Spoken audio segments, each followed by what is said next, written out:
The Blind Scholars and the Elephant, revisited. A short satire.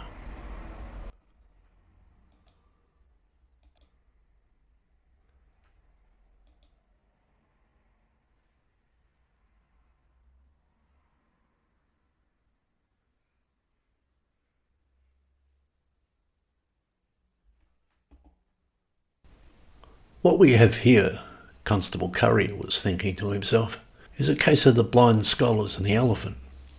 The elephant was plain to see. It was huge. It was occupying almost the entire room. His first thought was, do they have a permit for this? Beside it there, in stasis, and now at a delicate truce, were 3 blind scholars with their testimonies conflicting. Convinced of the notion that what they had before them was some text inscribed in Braille, they had been feeling over the hide of the pachyderm for an undetermined length of time, but had all reached different conclusions. This is what had occasioned the ruckus. There had been loud voices and death threats. The neighbours complained. "So," said the constable upon arrival, "what seems to be the problem?"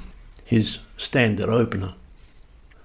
"The problem," the more forward of the blind men began, "is that what we have before us is quite clearly some manner of encryption. I've never felt Braille like that before in my life. It can't be a natural language. But my colleagues here," he motioned his head with some contempt to the other blind men, "won't concede the point." "You slippery son of a bitch," one of the other scholars immediately rejoined. "We've been through this 100 times. If it's an encryption, show us the code." Constable Currier decided to take out his notepad and pencil. The elephant was generally motionless, other than some gentle swaying, and seemed content to stand there munching its cud, oblivious to the altercation. It was chewing, the constable noted astutely, a big ball of sugarcane fibre, and from its placid, dreamy eyes he suspected it was in some sort of mild, glucose-induced coma. In any case, it had been happy to let the 3 scholars read the bumps and contours of its skin to their heart's content. They had devoted themselves to its study with an obsessive passion for a ridiculous amount of time. "It is a natural language abbreviated," the third of the blind men announced at this point. "It's about one man's journey into the heart of Africa, and my guess is it's French, with Zimbutu loanwords. And there's a map." "You're full of shit," said the encryption man. Things, the constable noted, had become personal. As for what the room was full of, there was a pile of it at the rump end of the elephant, but all 3 of the scholars agreed the text didn't extend that far into marginalia. The officer decided to immediately cut to the chase. "Does no one here see the elephant?"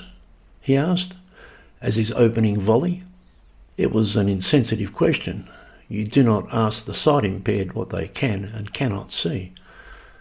"Oh, the elephant theory," said blind man number 2. "We've been through that.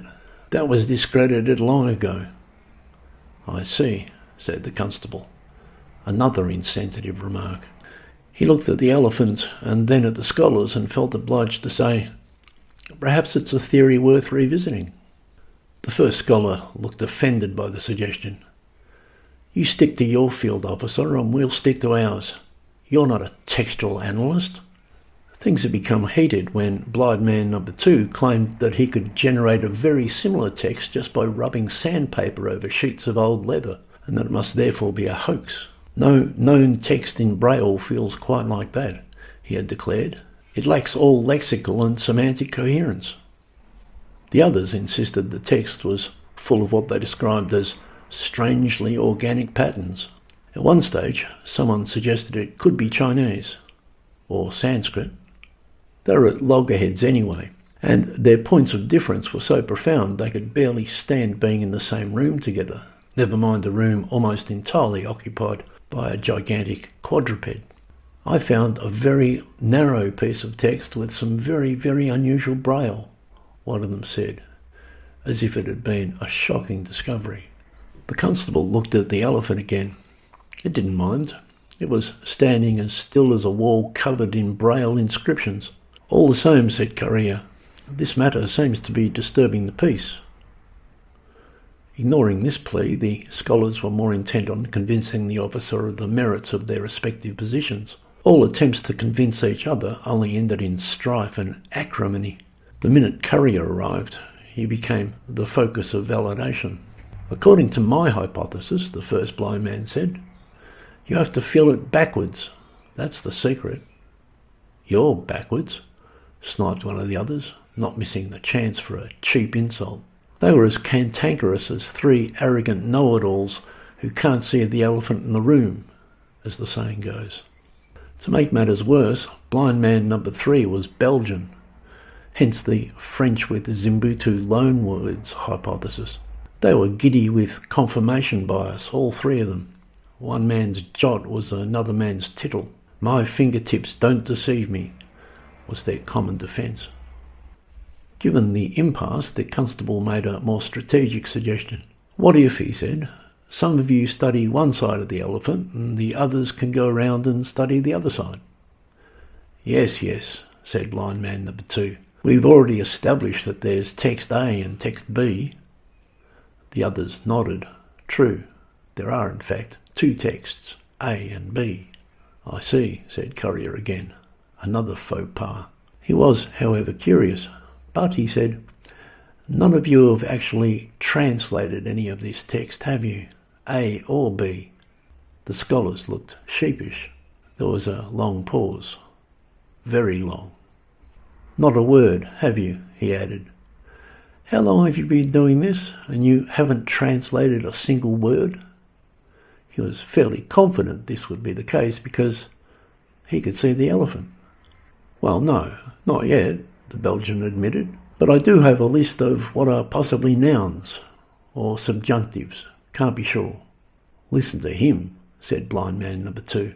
"His only publications are in post-colonial historiography. What would he know?" "He only thinks it's French because he's French," said number 1. These, of course, were fighting words to a Belgian. He leapt to his feet and reverted to profanities in his native dialect. Constable Currier had to step in and confiscate his walking stick.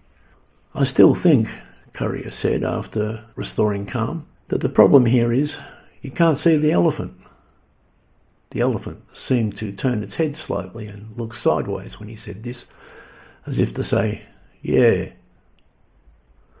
"Those sort of theories might appeal to the popular imagination, which is easily swayed by mere plausibility," said the first scholar, the cryptologist.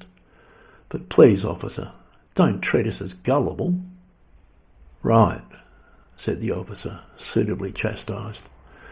He was getting a good sense of the situation. There was no obvious resolution. There were too many entrenched positions. The impasse could continue for some time. He wondered if elephants sleep standing up, or whether there would come a point where the elephant would have to lay down. It might not matter to the blind man. The Belgian then launched into his account of why he thinks the text is French. Not standard French, of course, but a unique type of French only spoken in parts of Chad. The others scoffed and went ad hominem in turns. "What about King Leopold in the Congo?" said scholar number 1. Totally off topic. He resented the African hypothesis as an ignorant diversion. In his view, the encryption had been made by someone of possible Turkish ancestry. There were diplomatic codes in Istanbul from as far back as the 17th century of equal complexity. He was no slouch when it came to the history of ciphers. Constable Currier knew he had to do something. At this juncture, he noticed the large green canvas oversheet folded in the corner, and, astute once more, realised it was a blanket for the beast. There were some elephant accoutrements, unnoticed by the blind men. They also didn't notice when he unfolded the sheet of canvas and hoisted it across the elephant's back, draping it down the sides, covering over the crumpled hide that was causing such consternation. They were too busy bickering. In what known language, name one text in Braille, where you get such long strings of what are ostensibly vowels or at least semi-vowels? It could be a type of shorthand. As Currier covered the elephant up, He gave his customary community patter. "I don't care what you gentlemen are disagreeing about. You're disturbing the neighbours. I must ask you to conduct yourselves in a quiet and civil manner from now on. Keep it down." Number 2 referred to number 1. "He threatened to garrote me if I said it was all a hoax one more time, but I'm telling you, you can get pretty much the same text by rubbing sandpaper on old leather."